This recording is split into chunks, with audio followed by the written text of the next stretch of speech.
Guys, this is Stephen Ghosh, and today we have a very interesting thing to say in our class today.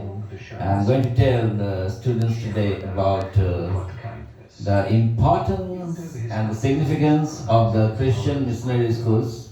And for example, Loreto Convent, and then St. Vincent's and St. Patrick's. These are the heritage schools, and I can still remember when I was in St. Vincent's School, St. Vincent's High and Technical School, Asansol.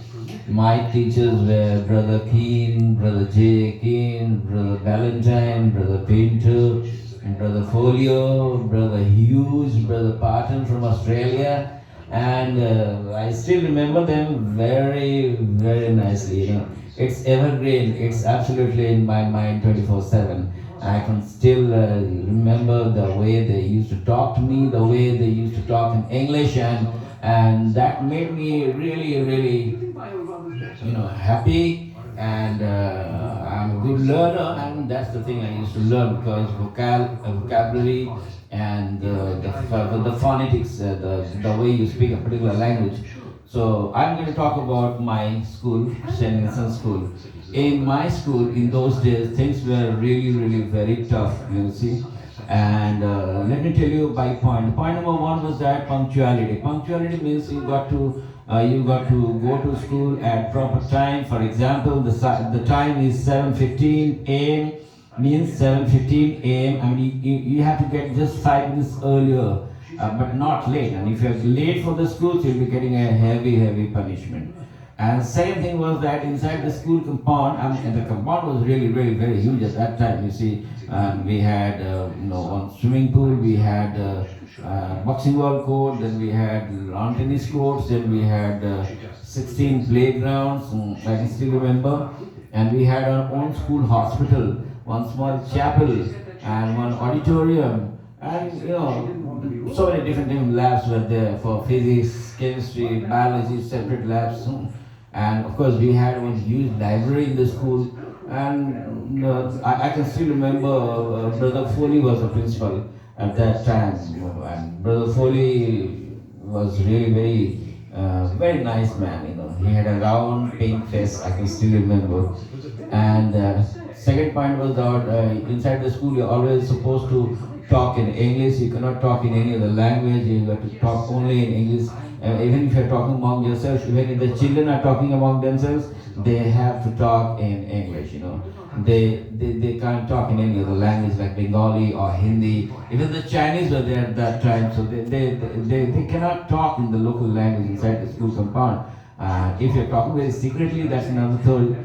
Behind the bush, that's another story. But then otherwise, the people were, the children were very, disciplined children. Uniform, of course, every day we used to wear very clean uniform, white shirt, white pant, black shoes, white socks, and the tie and the belt, The nails were cut short, the hair was very short, and we used to go to the chapel for the prayer, and thereafter we used to go to the classes. And inside the school compound, you're not supposed to abuse anybody. You're supposed to maintain good manners. When you're passing by the teachers, say good morning, sir, good morning, miss, and have a beautiful, appearance. Have a smile on your face and be really smart, and always maintain a good courtesy. Hello, hi, good morning, sir, good morning, miss. So these kind of things you have to maintain. Rules were very strict in those days. We have to go to, for example, you are going from the dining hall to the classroom. You got to move in a straight line. You see, you got to move in a straight line, and the finger on the lips, and you cannot talk because matrons were very strict in those days. And one supple malacca cane was used for beating the children. It was very thin but very sharp, and if you get a shot of supple malacca cane, definitely you will be really having a hard time, I tell you, and I'm afraid to say. And of course, you cannot throw the dirty papers or any pencil wrap, the chocolate wrappers or any kind of cake wrappers anywhere. Do not throw your things, unless you throw it in the dustbin.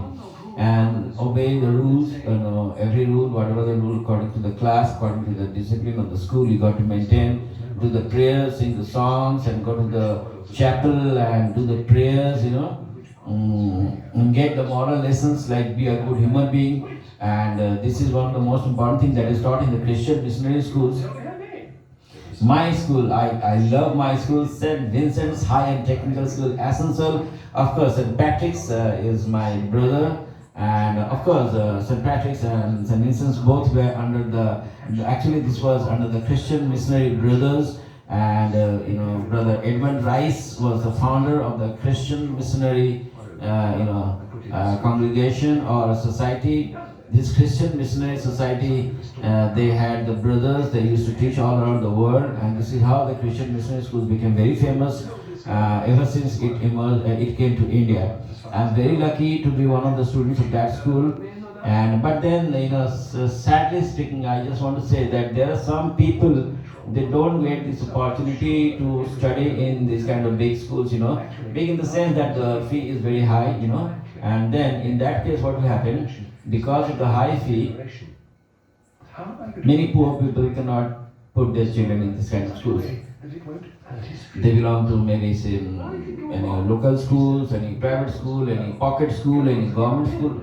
I don't know, any kind of school. I'm not particularly, I don't mean to say to any particular school. But then those people who are studying, those children who are going to this kind of small schools, but they don't, they don't deserve to get a job because they might be, facing some kind of problem to pass the written exams or maybe to pass the job interview, in which case we always find that English speaking plays a very important role, very dynamic role. It creates a lot of impression in the mind of the interviewer.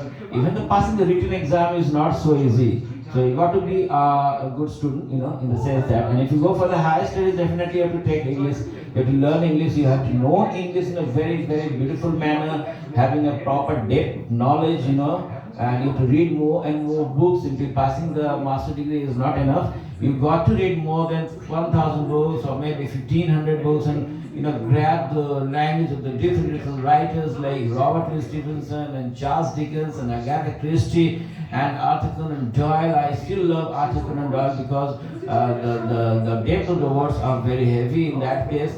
And on the other side, when we go for Robert Louis Stevenson, he is very friendly, his language is very swift and very as if it is touching your heart, So every writer you have to read and then you have to grab the knowledge and then only you can become a good teacher of English and good speaker of English.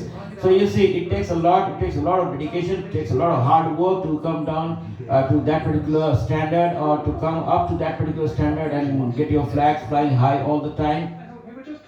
And I, at Lord's International, I have taken this responsibility to teach the people international English at Rupnanpur. Only in Rupnanpur is my place, got to come to my place, got to come to my center. It's called Lord's International, just opposite of Rupnan Police Station. If you really want to learn good English, then please come over here so that you can become an international speaker of English and go to any part of the whole world and talk to anybody. It doesn't make any kind of difference. Only thing is that you become more educated when you learn English. You become more stronger. English is your power. English is your, it's like a weapon. We can use it to move forward and then fight in the society and get higher and higher. So English talking is very important in the modern times. Maybe the cricketers, maybe the film stars, everybody is talking in English. And of course, you have seen the English news channels too.